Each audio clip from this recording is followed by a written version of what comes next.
الاختيار المرة دي مش هينفع تأجله، يا تتولد فيها من جديد يا تفضل سجين للي فات. ومش لازم تبقى نسخة مثالية، كفاية انك تكون حقيقي بينك وبين نفسك وانت عايش أقوى وأنضج وأكثر سلام نفسي بينك وبين نفسك. السلام عليكم ورحمة الله وبركاته. السنة الجديدة مش رقم بيتغير ولا نتيجة بنقطع ورقها يوم ورا يوم، بالعكس دي بتكون وقفة صدق مع نفسك مع ذاتك ونقطة تحول بين اللي فات وبين اللي جاي، وبتكون كمان فرصة نسيب ورا ظهرنا كل خيبة أمل عدت علينا وكل وجع كبر جوانا واحنا للأسف كنا ساكتين، وكل مرة كنا أقوى فيها زيادة عن اللزوم قدام نفسنا وعلى حساب نفسنا. السنة الجديدة بتيجي علشان تفكرنا إننا مش مطالب مننا إننا نكسب كل المعارك، لا إحنا مطالب مننا ما نخسرش نفسنا، وإننا نتعلم نختار الهدوء بدل الصراع اللي بيكون جوانا، والوضوح بدل المجاملات، ونحط حدود من غير ذنب، ونحب من غير خوف، ونمشي من غير ما نبرر الرحيل. في السنة الجديدة وعد مش للناس، وعد لنفسك إن اللي جاي هيكون أصدق وأهدى وأقرب لقلوبنا، ومش لازم تبقى نسخة مثالية أو سنة مثالية، يكفي إنها تكون حقيقية وإنت فيها أقوى وأنضج وأصح من كل مرة وأكثر سلام مع نفسك. وأي سنة جديدة بتعدي علينا مش بتيجي علشان تطبطب، بتيجي علشان تحاسبك على كل مرة سكت وإنت موجوع، وعلى كل مرة كملت وإنت مكسور، وكمان على كل مرة جيت على نفسك علشان ترضي غيرك. السنة الجديدة مراية قاسية بتوريك وشك الحقيقي لما الأقنعة كلها بتقع وبتسألك سؤال مهم جدا: انت ليه واقف؟ وليه بس متعود تيجي على نفسك؟ وليه انت كده؟ وليه هتفضل ثابت مكانك؟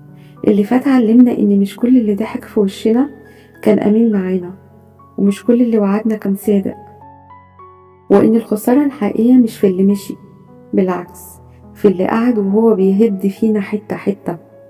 السنة الجديدة مش بتوعد بالراحة، بتوعد بالوعي، والوعي اللي بيوجع بس بيخلصك من اللي فات، وفيها هنتعلم ان القوة مش في التحمل وازاي تكون ثابت، بالعكس القوة في انك تقول كفاية، تقول لأ، وتمشي وظهرك مستقيم حتى لو قلبك بينزف وبيوجعك. السنة الجديدة شهادة ميلاد جديدة بتتولد فيها أقوى من الأول، يا تفضل سجين للي فات يا إما تتولد من جديد وتبدأ صفحة جديدة.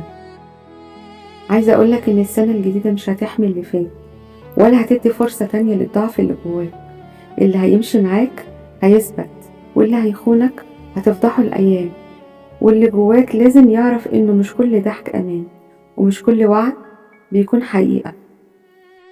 خليك عارف كمان إن السنة الجديدة عمرها ما هتسامحك على سكوتك ولا صمتك اللي انت عايش فيه، ولا على كل مرة رضيت فيها بالهزيمة ومن جواك انت عارف إن سكوتك كان يستحق أكتر من كده، وإنك مضطر تواجه نفسك وتواجه اللي كنت بتحاول تهرب منهم، وكل خدعة وكل خيانة وكل كلمة كنت من جواك فاكر إنها حب هتظهر على حقيقتها.